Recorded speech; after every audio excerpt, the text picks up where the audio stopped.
Dios es amor.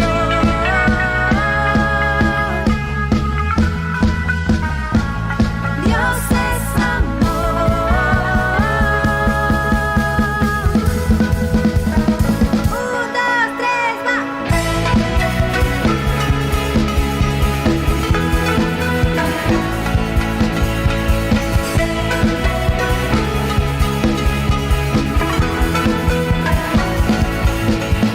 Eres todo lo que yo quiero.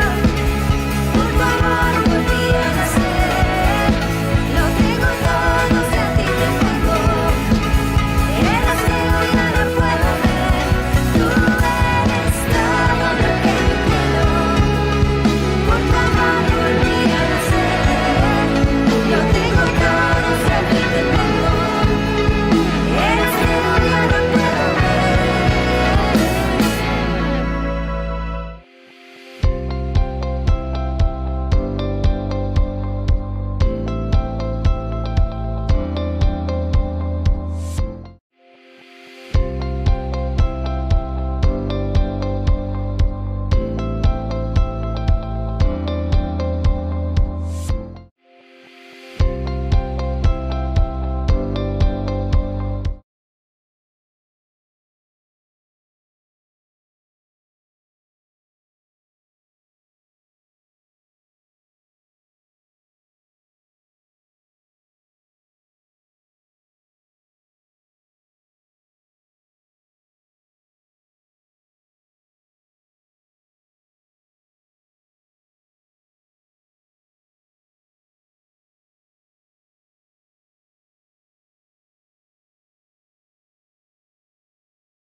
Este es el día que hizo nuestro Señor, me alegraré.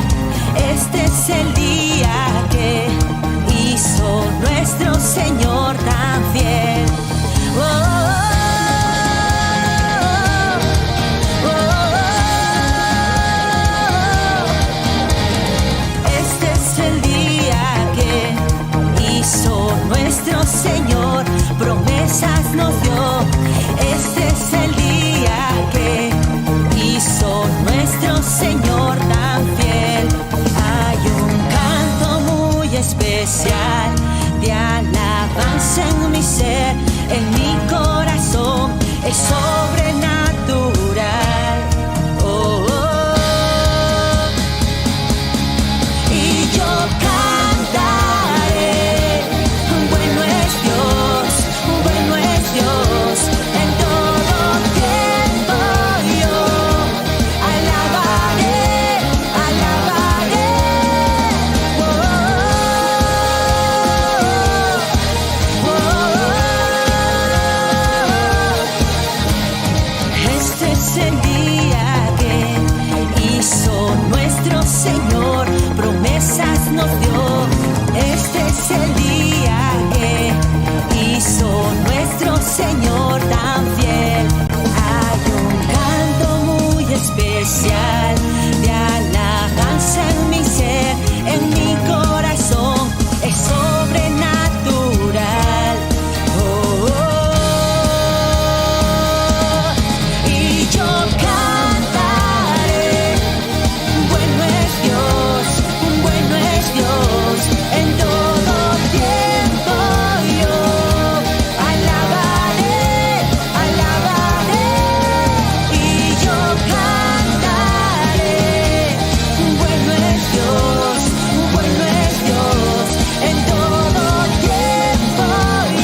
hizo nuestro Señor, y yo le alabaré, yo me alegraré. Este es el día que hizo nuestro Señor, y yo le alabaré, yo me alegraré. Este es el día que hizo nuestro Señor, y yo le alabaré, yo me alegraré.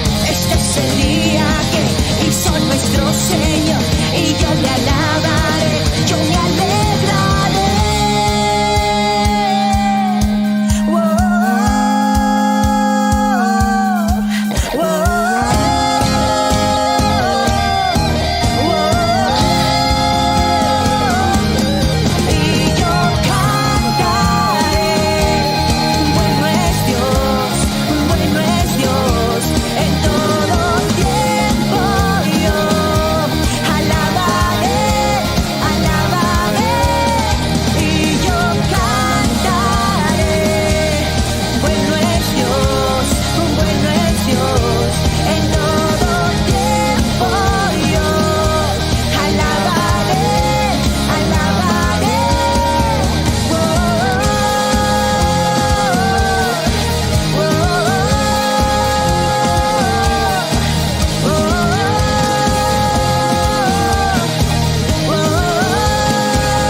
Esta pasión no puedo esconder en mi corazón.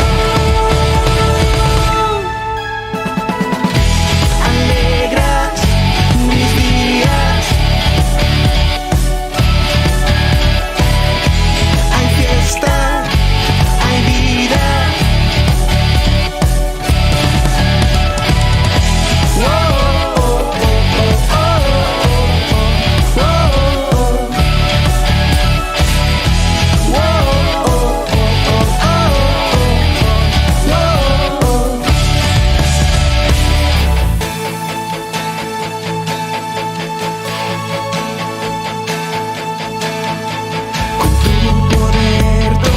Es nuevo, sé que estás aquí. Cantaré de tu victoria por lo que has hecho en mí. Y esta pasión no puedo esconder en mi corazón. Date tu amor. Esta pasión no puedo esconder en mi corazón.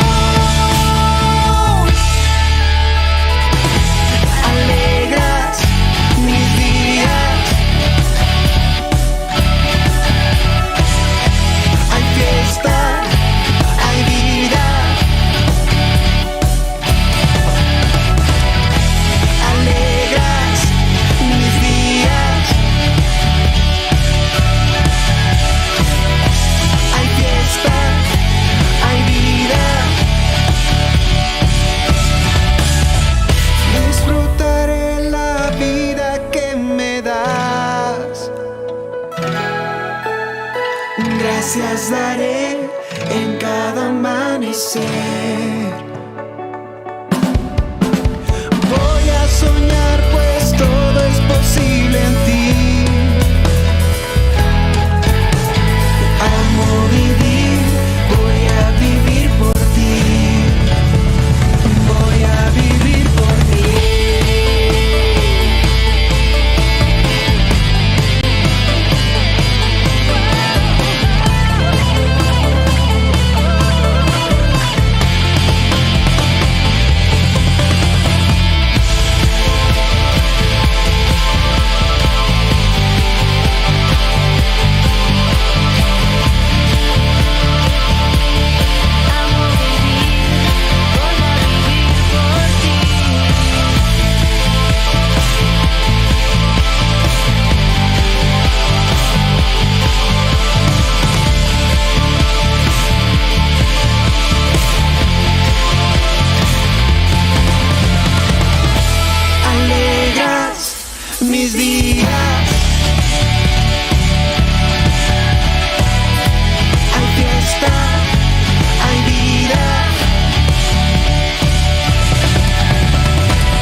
los pasos del Salvador. Él está ahora aquí, moviéndose. Cuando alabamos, Él ve fe.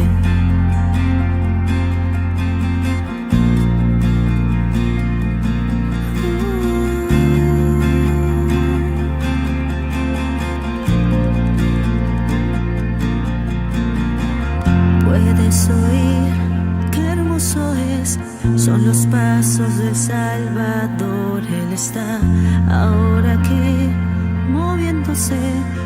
Cuando adoramos, Él ve fe.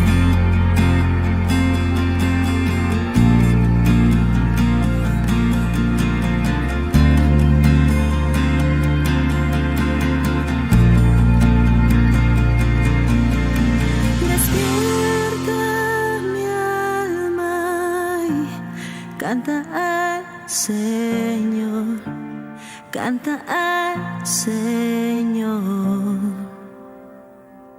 Oh, despierta mi alma y canta al Señor, canta al Señor.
Canta al Señor, canta al Señor.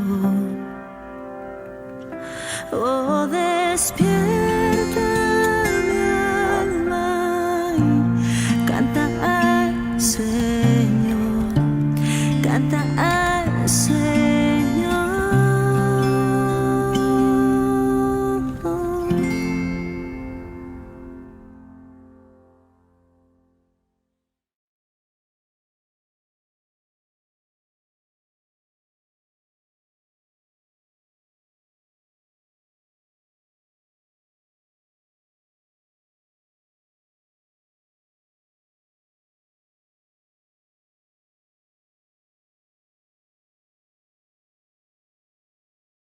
Rey, te exaltamos solamente a ti, mi Dios. Oh poderoso Dios, oh poderoso Rey. Vamos a decirle: despierta mi alma, canta al Señor, canta al Señor. Sí, Señor. Oh, despierta mi alma y canta al Señor, Dilo una vez más con todo tu corazón. Oh, despierta, canta al Señor, canta al Señor. Oh, despierta mi alma y canta al Señor, canta al Señor. Él está llamando a la puerta. Él está llamando a la puerta y está en ti. Dejarlo entrar y morar en tu corazón y hacer fiesta, hacer fiesta. Oh, glorificamos tu nombre, Señor. Oh, te amamos, Señor. Te exaltamos a ti y no nos cansaremos de amarte, de glorificar y exaltar tu santo nombre, porque eres digno de recibir gloria, honra y adoración, Jesús. Oh, Señor, eres tú, Señor, eres tú, mi Dios, hermoso Señor.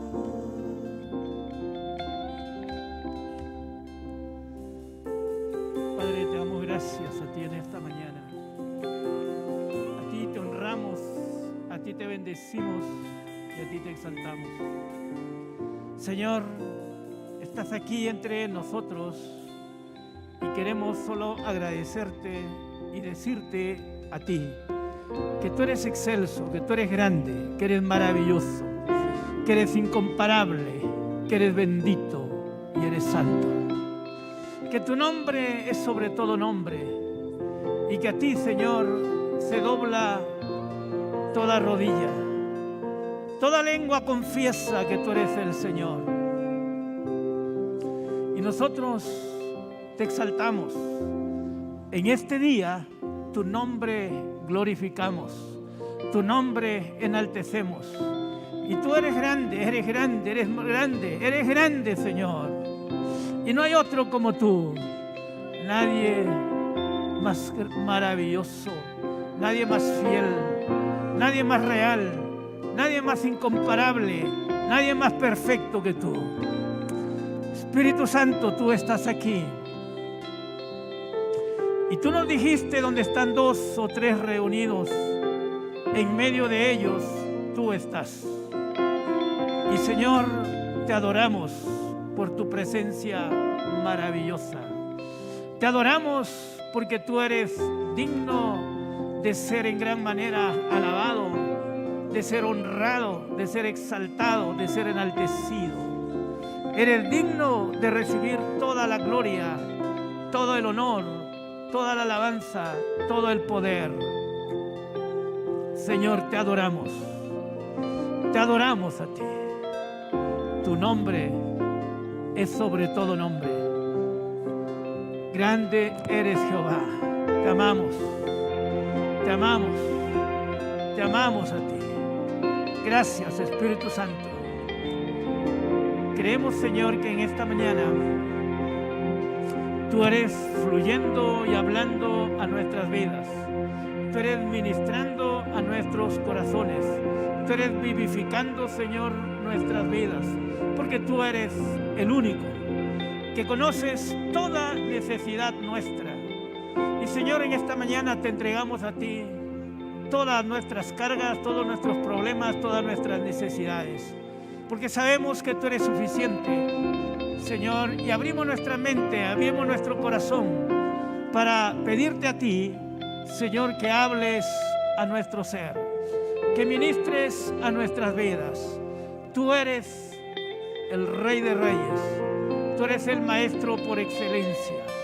Y te damos gracias por tu presencia maravillosa con nosotros.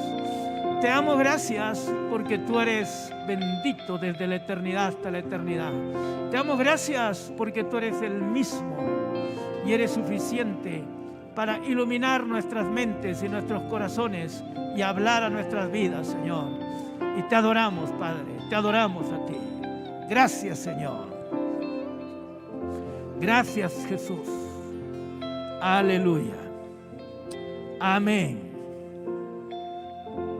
Bendito sea el Señor. Quiero que ahí donde estás, des gracias a Dios, levantes tus manos, adores al Señor con un grito de júbilo y vamos, dígalo más fuerte. Gloria a Dios. Aleluya. Él es bueno, Él está aquí con nosotros y vamos a mantener nuestro corazón abierto para seguir recibiendo de Él. ¿Cuántos dicen amén? Muy bien, tomen sus asientos y vamos a ir a la palabra y vamos a mirar Hebreos capítulo 5 y leer del versículo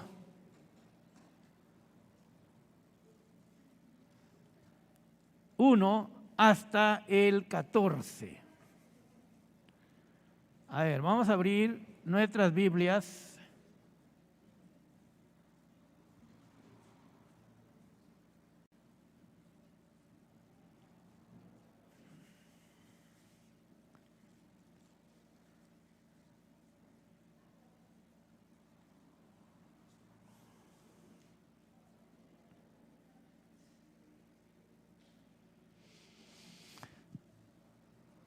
Bueno, a ver, vamos a leerlo entonces.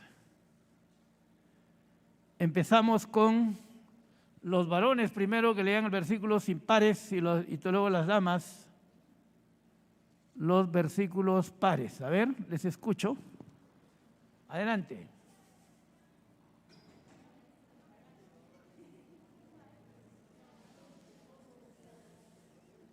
Vamos, varones, no les oigo.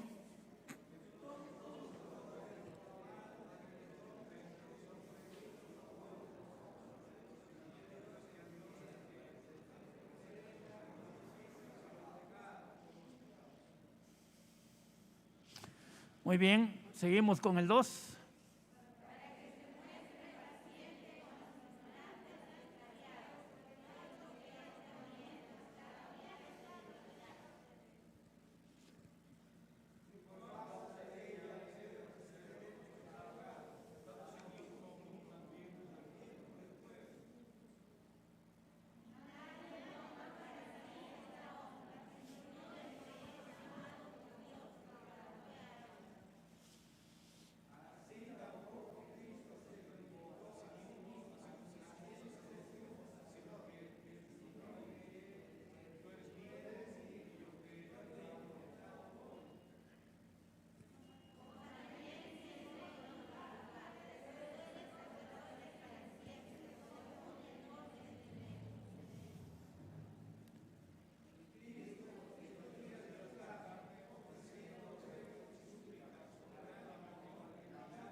Y habiendo sido perfeccionado, vino a ser autor de eterna salvación para todos los que le obedecen.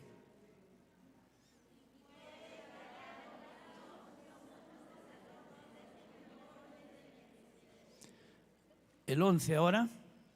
Acerca de esto tenemos mucho que decir y difícil de explicar, por nos habéis hecho.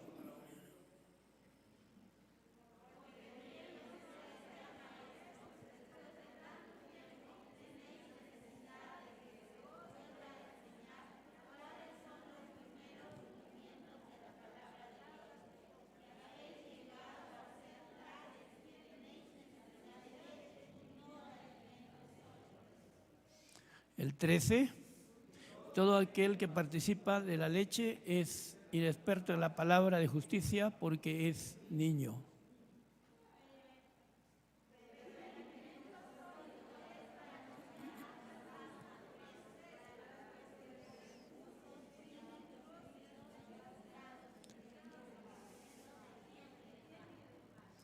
Muy bien, vamos a mirar entonces en esta mañana nuestro verdadero sumo sacerdote. Ahora, todos nosotros hemos leído o hemos escuchado a través de las diferentes prédicas que se nos ha hablado acerca del sacerdocio que hay en el sistema judío. Y sin duda este sistema religioso fue establecido por Dios y era muy diferente al de todas las naciones en el Antiguo Testamento. Y la verdad es que Dios mismo lo estableció, Dios mismo lo diseñó y lo enseñó desde el tiempo de Moisés. Pero este sistema religioso del Antiguo Testamento que recibió Moisés solo era sombra, o si lo decimos de otra manera, un símbolo o antitipo, como también se le conoce, porque el tipo, la figura, viene a ser Jesucristo. Esta era la sombra, el símbolo o el antitipo del verdadero sistema que Jesús iba a traer. Y eso sucedió cuando Él vino aquí a la tierra, ¿no es cierto? Pero los judíos religiosos, la gente del Antiguo Testamento y aún en el tiempo que vino Jesús, creyeron que esa era la verdad máxima, que esa era la revelación completa, y por eso cuando Jesús viene y les muestra lo verdadero, ellos no lo aceptan, no lo creen, no lo reciben. Se engañaron pensando que Moisés había traído la verdad completa, y nosotros sabemos que Moisés trajo los símbolos. La verdad completa vino por medio de Jesucristo. Moisés trae la sombra, Jesús trae la figura. Moisés trae el antitipo, Jesús trae el tipo, es decir, la verdad completa está en el Nuevo Testamento. El Antiguo Testamento sin el Nuevo Testamento no puede ser interpretado, porque tiene muchas cosas que tienen que ser interpretadas a la luz del Nuevo, más el Nuevo está completo. Y el Antiguo lo que hace ahora para nosotros es complementar lo que ya nosotros sabemos y entendemos. De manera que ellos, por esta causa, no aceptaron a Jesús y lo rechazaron como profeta, a pesar de que Moisés habló de él, que Dios levantaría un profeta y le dijo, a él escucharéis, como diciendo, ese profeta sería superior. También lo rechazan como sumo sacerdote y lo rechazan como ofrenda por sus pecados, y realmente en su ignorancia ellos pidieron que Jesús sea crucificado, que Jesús muera, y lo llevaron a la cruz, colaborando de esta manera para que Él sea la verdadera ofrenda, aunque esta era una forma de decir, porque Jesús mismo dijo, a mí nadie me quita la vida, yo tengo el poder para dar mi vida y tengo el poder para volverla a tomar. Así que si bien es cierto, había un sistema legal por el cual Jesús tenía que morir, en ese sistema legal apoyan ellos. Pero Jesús va a la cruz voluntariamente y va por amor y va por cada uno de nosotros para hacer nuestra ofrenda, nuestro sacrificio, nuestro sustituto y pagar por todo lo que nosotros no podíamos pagar. Ahora, quiero que vayamos al versículo 1 nuevamente y les voy a leer yo en la NTV. Aquí dice, todo sumo sacerdote es un hombre escogido para representar a otras personas en su trato con Dios. Todo sumo sacerdote es un hombre escogido para representar a otras personas en su trato con Dios. Él presenta a Dios las ofrendas de esas personas y ofrece sacrificios por los pecados. Está hablando de hecho del sumo sacerdote que era Aarón y su descendencia, que fueron elegidos por Dios, pero está hablando también de Jesucristo. Está hablando de que Jesús es el verdadero sumo sacerdote escogido por Dios para representar a toda la humanidad en su trato con Dios y ser el intermediario o el mediador y el que sería el que presenta su vida como ofrenda y muere en nuestro lugar para expiar todos nuestros pecados. Así que el primer requisito para que alguien sea sumo sacerdote era que tenía que ser escogido por Dios. Tenía que ser ordenado por Dios, de entre los hombres, por supuesto. Es decir, tenía que ser hombre. No podía ser un ángel. Y Dios lo elegía para que sea intermediario entre Dios y los hombres, o también para que actuara a favor de los hombres delante de Dios. Así que esta era una de las funciones que tenía que tener un sumo sacerdote: presentar ofrendas y sacrificios. Presentar ofrendas y sacrificios. ¿Y saben que ellos lo hacían rutinariamente todos los días? Lo hacían una vez al año también en el día de la expiación, donde el sumo sacerdote llevaba el sacrificio al lugar santísimo, es decir, la sangre del sacrificio, y lo derramaba allí, y esa sangre cubría completamente lo que había debajo del propiciatorio. ¿Qué había debajo del propiciatorio? La ley. ¿Qué decía la ley? El alma que pecare, esa morirá, ¿no? Y aparte de los mandamientos que nosotros conocemos. ¿Eso qué significa? Que si no había sangre en medio, todos tenían que morir porque todos eran pecadores. Pero cuando Dios miraba la ley, ¿qué veía? La sangre. ¿De qué hablaba esa sangre? Esa sangre hablaba de la verdadera sangre que Jesús un día iba a derramar, y por esa sangre que Jesús iba a derramar, entonces Dios perdonaba el pecado del pueblo y no los aniquilaba. Por eso la ley estaba allí bien colocada, y ustedes se dan cuenta que en ocasiones, cuando alguien abrió el arca del pacto, ¿cómo sucedió cuando estaban trasladando el arca? Dice que se abrió el arca del pacto y alguien lo agarró y murió inmediatamente. ¿Por qué? La ley exigía muerte. Y hubo varias ocasiones en que la gente murió. En otra ocasión también alguien destapó la ley por curiosidad y murió. Entonces el arca del pacto, donde estaba la ley, tenía que estar cubierta siempre con sangre. ¿Entienden? Por esa sangre Dios perdonaba a su pueblo. ¿Hasta qué? Hasta que venga Jesús. Y no solamente ya perdones, sino limpie los pecados y nos purifique y haga su obra completa. Porque los sacrificios de animales o su sangre de ellos no podían cubrir los pecados, no podían limpiar los pecados de la gente. Se necesitaba un sacrificio superior al de un animal. Entonces, esto solamente simbolizaba la sangre de Jesús, o el sacrificio de Jesús, que un día iba a morir por cada uno de nosotros. Ahora, entonces, nosotros hasta aquí entendemos que todo sumo sacerdote tenía que ser escogido para representar a las personas delante de Dios, pero también el sumo sacerdote representaba a las personas delante de Dios, pero también intercedía por las personas delante de Dios.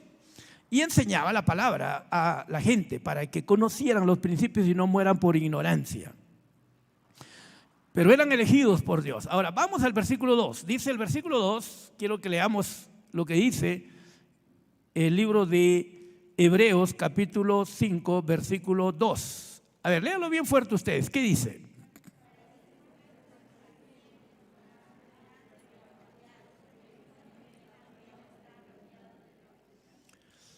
Una de las cosas que era fundamental para un sumo sacerdote es que tenía que ser hombre, y él tenía que saber lo que era el pecado, lo que es la debilidad, lo que es el fracaso, para que entonces pueda ayudar a sus hermanos en lo mismo. Y realmente aquí nos dice para que tenga compasión con la gente ignorante o extraviada. Ahora les digo una cosa más que es importante que lo sepan. ¿Saben que no había en el Antiguo Testamento salvación para aquellos que pecaban abiertamente? Por ejemplo, si alguien maldecía a su padre y a su madre, ¿qué hacían? Lo mataban a pedradas. Si alguien era encontrado en pleno acto de adulterio, ¿qué lo hacían? Lo mataban a pedradas. Si alguien era una persona, digamos, que pecaba abiertamente y no quería cambiar, no quería corregirse, lo mataban a pedradas. Así que ¿para quiénes había perdón? Para aquellos que por ignorancia o por engaño pecaban.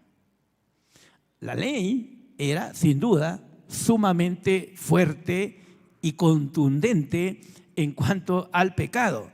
Ahora, en la gracia de Dios cambia las cosas, ¿no es cierto? Pero estamos mirando aquí que el sumo sacerdote debía reconocer la debilidad que había en la gente, porque él mismo era débil. Es decir, ningún sumo sacerdote era perfecto.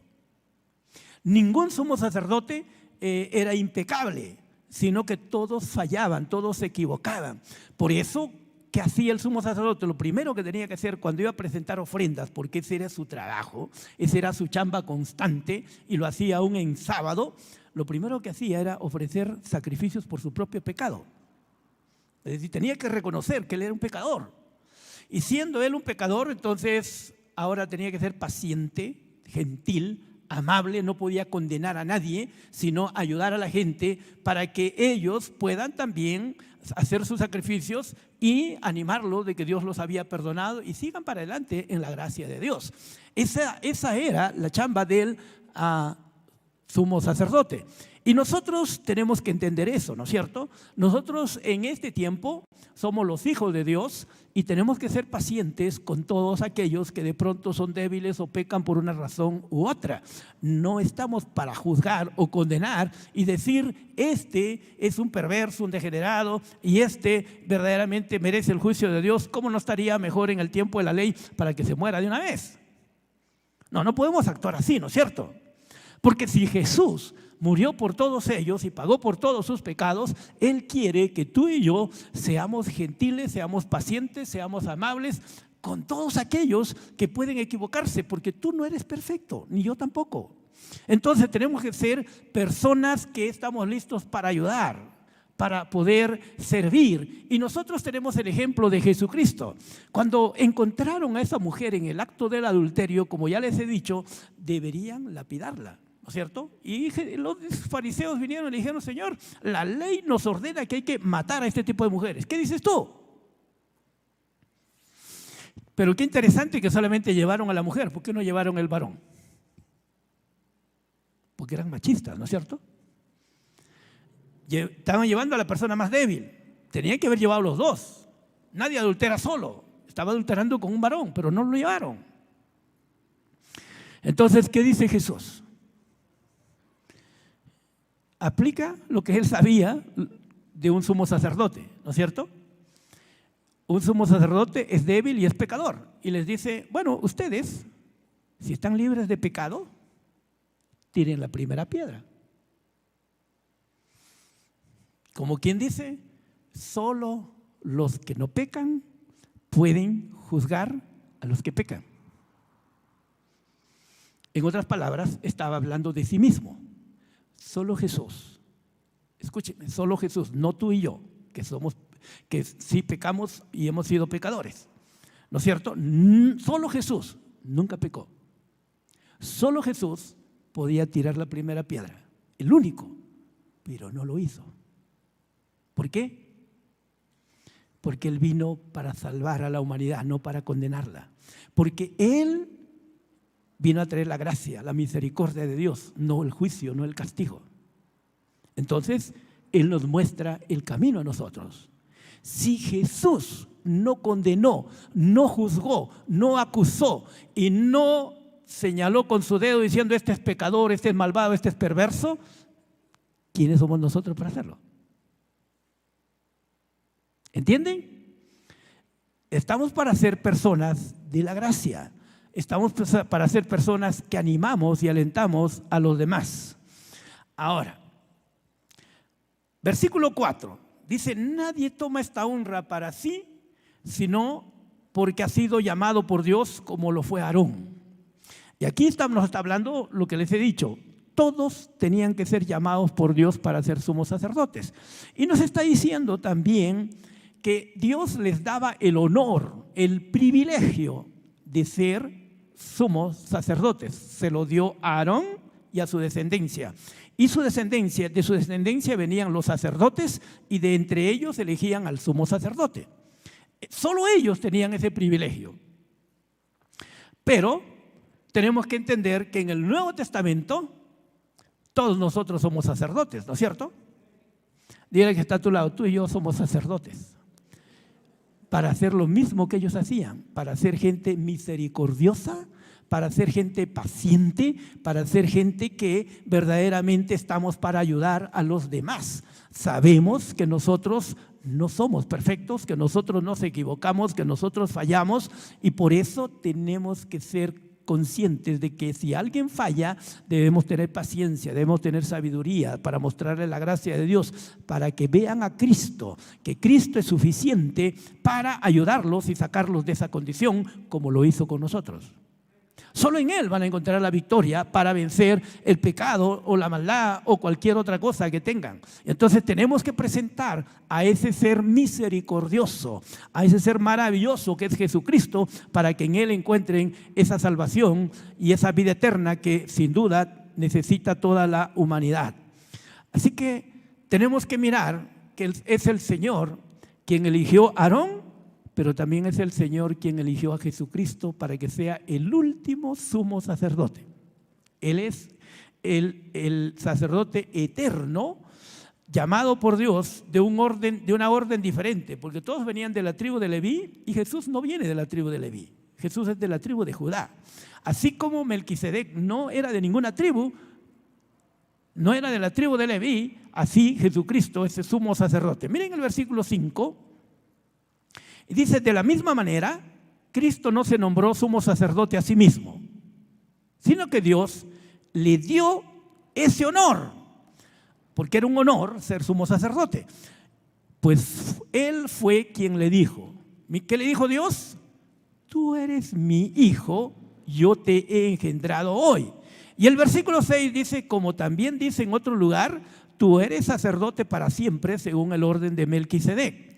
Ahora, cada vez que Dios establece un principio, lo hace para siempre, ¿no es cierto? Así que todos, si en la primera vez que Dios eligió, Él mismo lo hizo y solo Dios elige, es así para siempre. Estamos hablando de los principios. Y Dios también eligió a Jesús como sumo sacerdote y Jesús era superior a todos los sacerdotes del Antiguo Testamento. Y nos estamos refiriendo, por supuesto, a Jesucristo, superior a todos los sacerdotes del Antiguo Testamento. ¿Por qué? ¿Por qué? No solamente porque era hijo de Dios, sino porque nunca pecó. Él era superior porque Él nunca pecó. Él era el mismo hijo de Dios. Ahora, en el Salmo 110:1, nosotros vamos a ver que en realidad Dios lo había elegido a Jesucristo como sumo sacerdote, lo había escrito en el Antiguo Testamento y lo había profetizado, y es más, lo había jurado. Había jurado que Él iba a ser el sumo sacerdote. Por eso esto ya estaba escrito en el Antiguo Testamento, demostrando que ya estaba escogido, elegido, y había jurado Dios para que Él lo sea. Miren el Salmo 110:1, ¿qué dice? Jehová dijo a mi Señor, siéntate a mi diestra, hasta que ponga a tus enemigos por estrado de tus pies. Ahora, esto se complementa con el versículo 4. ¿Qué dice el versículo 4 del Salmo 110? Juró Jehová y no se arrepentirá. Tú eres sacerdote para siempre, según el orden de Melquisedec. Ojo, juró Jehová y dice no se arrepentirá o no cambiará. Le dijo, tú eres sacerdote para siempre, según el orden de Melquisedec. Así que Dios mismo le da este honor. En el Salmo 2:7 dice, Jehová me ha dicho, mi hijo eres tú, yo te engendré hoy. Ahora, pregunto, ¿cuántas veces fue engendrado el Señor? ¿Cuántas veces fue engendrado Jesús? Recuerden que Él era Dios y quiero que entiendan. El engendramiento es muy diferente a lo que ocurre con nosotros. Jesús fue engendrado para venir a este mundo. Cuando pasó de Dios a ser hombre y apareció en este mundo, fue engendrado en el vientre de María, ¿verdad? Pero cuando Él va a salir de este mundo, es engendrado por segunda vez. ¿Por qué? Porque cuando Él murió en la cruz, dice que Él mismo dijo, Dios mío, ¿por qué me has desamparado? ¿Por qué Él dice que está separado de Dios? Está apartado de Dios. ¿Por qué? Porque en la cruz tomó nuestros pecados, llevó nuestras maldades, llevó nuestros fracasos, llevó nuestras enfermedades, llevó nuestra pobreza. Y la Biblia dice, al que no conoció pecado, por nosotros lo hizo pecado, para que nosotros seamos la justicia de Dios en Cristo Jesús. Entonces, en la cruz Jesús no solo murió físicamente, murió también espiritualmente. Entonces, si murió espiritualmente, ahora, ¿cómo volvía a unirse a Dios nuevamente para estar con Dios para siempre? Entonces, ahí ocurre lo que estamos hablando, el segundo engendramiento. Para dejar esa posición de separación, es engendrado nuevamente y queda unido al Padre. Ahora, esto también ocurre con cada uno de nosotros, por supuesto. Saben que cuando nosotros nacemos de nuevo y aceptamos a Jesús, la Biblia dice que cada uno de nosotros, pues nacemos de nuevo, nacemos de agua y nacemos del Espíritu y somos nuevas criaturas, ¿no es cierto? Dejamos de ser hijos del diablo, somos engendrados y llegamos a ser hijos de Dios. Eso sucede con cada uno de nosotros, pero tendremos también una transformación final o un segundo engendramiento cuando Jesús venga por segunda vez. Si nosotros estamos vivos, dice que seremos transformados en un abrir y cerrar de ojos. Transformados, o podríamos decir también engendrados, y tendremos un cuerpo eterno, un cuerpo glorioso, un cuerpo perfecto para siempre.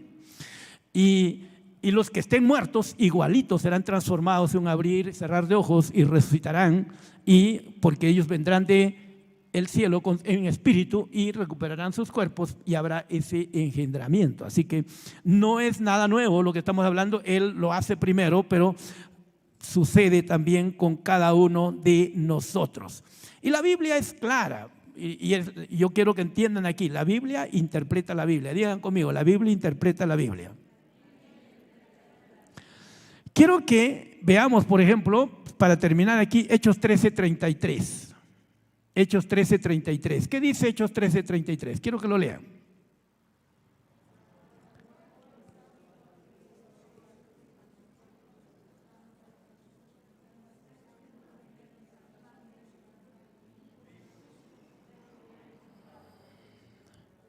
Muy bien, ahí dice, la cual Dios ha cumplido a los hijos de ellos, a nosotros, resucitando a Jesús. Entonces, ¿cuándo ocurrió este engendramiento? Cuando Él resucitó, para que quede bien claro, ¿no es cierto? Cuando Él resucitó. Y es allí que le dijo, mi hijo eres tú, yo te he engendrado hoy. Este es el segundo engendramiento del cual estamos hablando. Pero tenemos que entender que esto es para que Jesús venga, deje de ser Dios y se haga hombre. Es el primer engendramiento. Para que deje de ser hombre y vuelva a su posición con Dios, es el segundo engendramiento.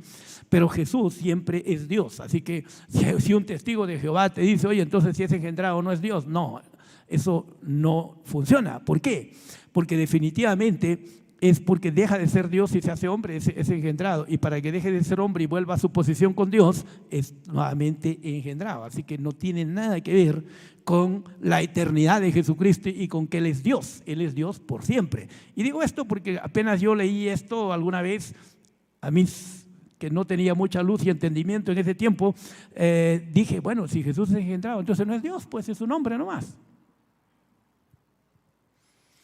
Pero no, entendemos bien las cosas, ¿verdad? ¿Está claro para todos nosotros? Muy bien. Y Miqueas 5:2 lo dice, sus salidas son desde el principio, desde los días de la eternidad. Eso nos muestra que Jesús es eterno, ¿no?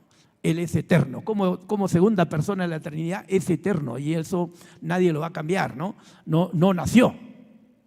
Como hombre nació y dejó de ser hombre y volvió a la posición de Dios. Pero como Dios nunca nació, es eterno igual. Y eso es lo que no hay que mezclar, ¿no? Ahora, vamos al versículo 7. Dice, mientras estuvo aquí en la tierra, Jesús ofreció oraciones y súplicas con gran clamor y lágrimas al que podía rescatarlo de la muerte, y Dios oyó sus oraciones por la gran reverencia que Jesús le tenía.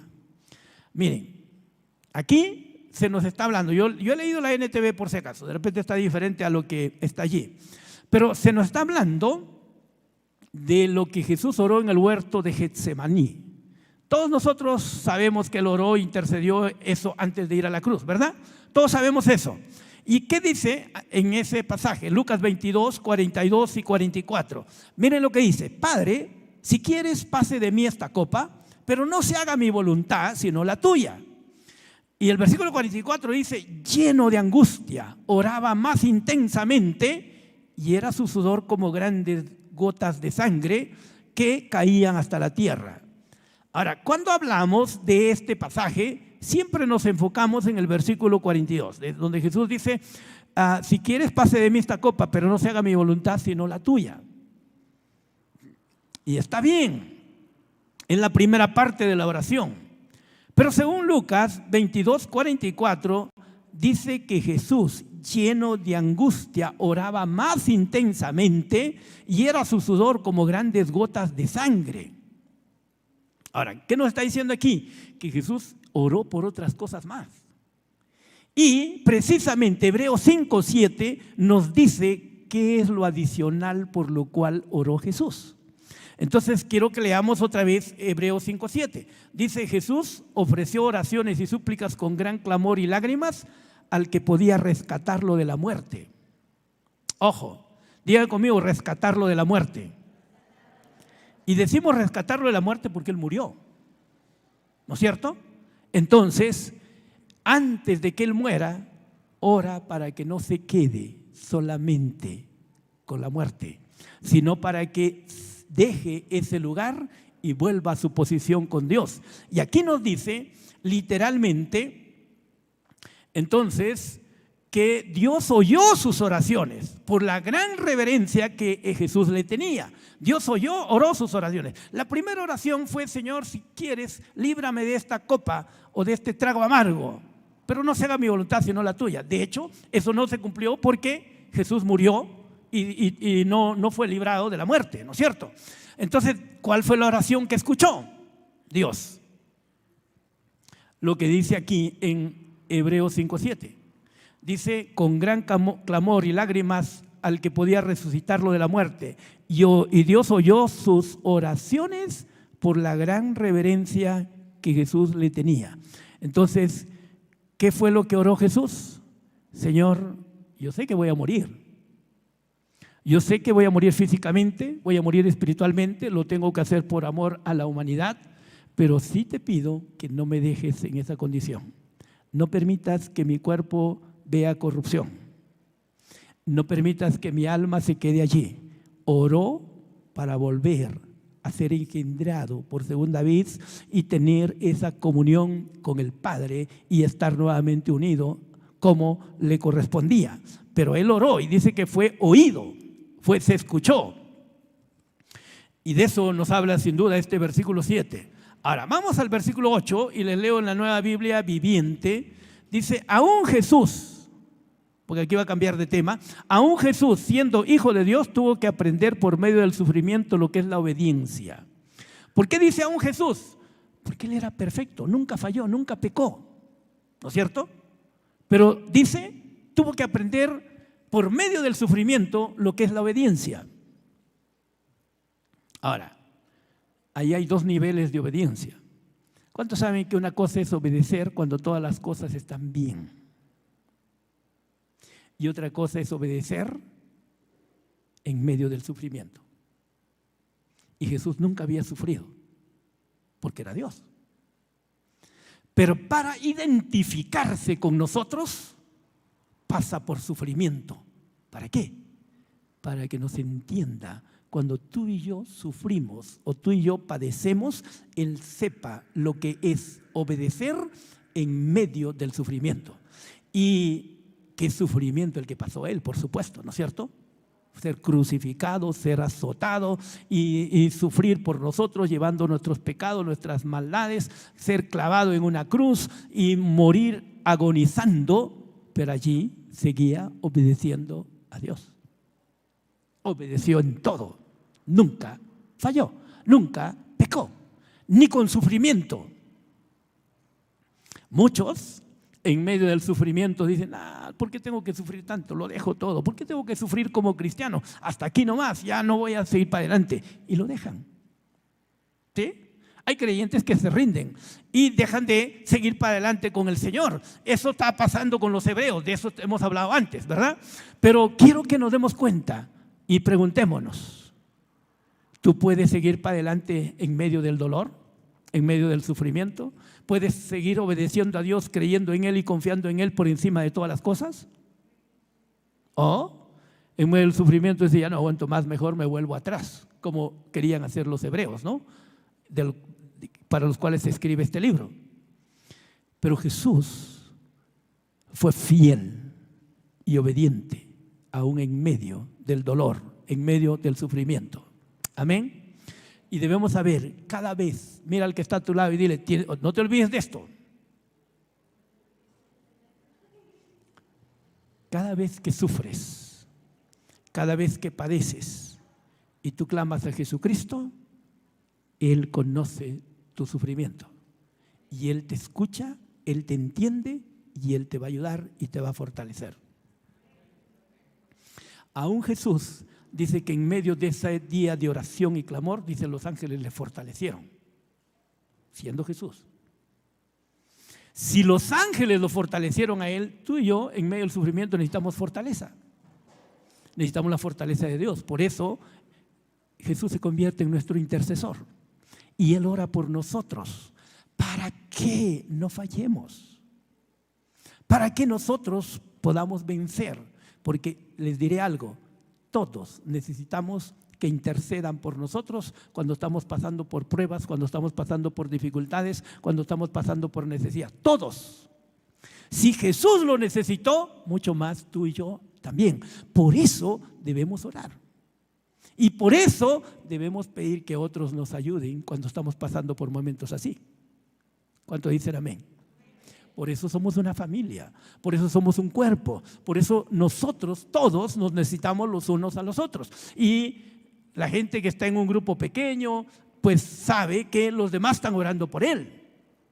Y es un buen motivo para que cada uno de nosotros estemos en un grupo pequeño, porque aquí nosotros no nos podemos enterar de todas tus necesidades, pero en un grupo pequeño todos van a saber que tú tienes una necesidad, te van a apoyar, te van a ayudar. Entonces, si tú no perteneces a ningún grupo pequeño, pues ora por uno, anímate y sé parte de un grupo pequeño, eso te va a bendecir. Ahora, vamos al versículo 9. Y hay que avanzar porque nos está ganando la hora. Habiendo sido perfeccionado de esta manera, llegó a ser el autor de eterna salvación para todos los que le obedecen. Recuerden, Él fue obediente y dice que entiende a todos los que luchan, a todos los que sufren, a todos los que padecen por causa de su nombre, o por caminar con Él, o por vivir con Él. Y entonces Él está listo para poder ayudarlo, ¿no? Y dice, habiendo sido perfeccionado. Si Jesús era perfecto, ¿en qué es perfeccionado? Buena pregunta, ¿no? Es perfeccionado en su función como sumo sacerdote, para que nos conozca a nosotros, para que nos entienda a nosotros, para que nos ayude a nosotros. Así que cuando tú le cuentas tu problema, por ejemplo, a alguien que no ha sufrido como tú, no te va a entender, porque no ha pasado por lo mismo. Pero si tú le cuentas tu problema a Jesucristo, Él sí te entiende, porque Él ya pasó por eso. Y Él te puede ayudar, Él te puede fortalecer, Él te puede bendecir. ¿Cuántos dicen amén?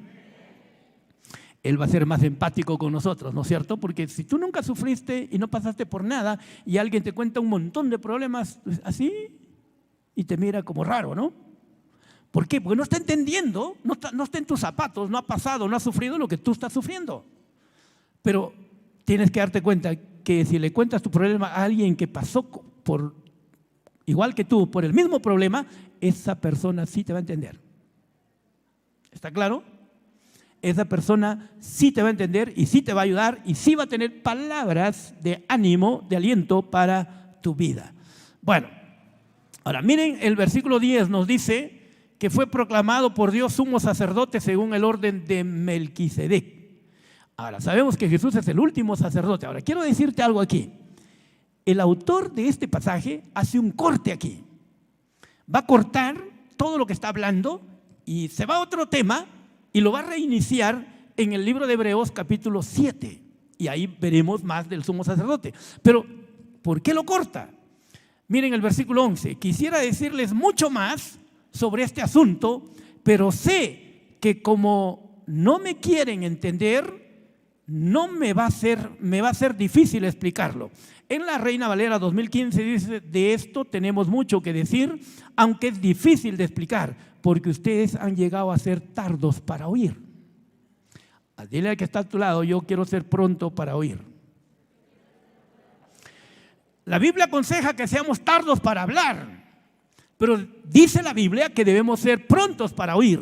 Debemos tener oídos para Dios. ¿Cuántos dicen amén? ¿Y cuántos están atentos ahora? Pues bien, tenemos que tener oídos para el Señor, porque su palabra es la mejor, es perfecta, es la que necesitamos. Entonces, debemos ser prontos para oír. Pero Pablo les dice aquí que él no puede continuar con este tema de que Jesús es el sumo sacerdote para siempre, según el orden de Melquisedec, y va a cambiar de tema. ¿Por qué? Porque literalmente ellos no habían crecido. Se habían quedado como bebés o niños. Y les dice: no puedo hablarles todo lo que quisiera. Ahora, Jesús también pasó por esto mismo, ¿no? En Juan 16:12, por ejemplo, él dice: todavía tengo muchas cosas que decirles,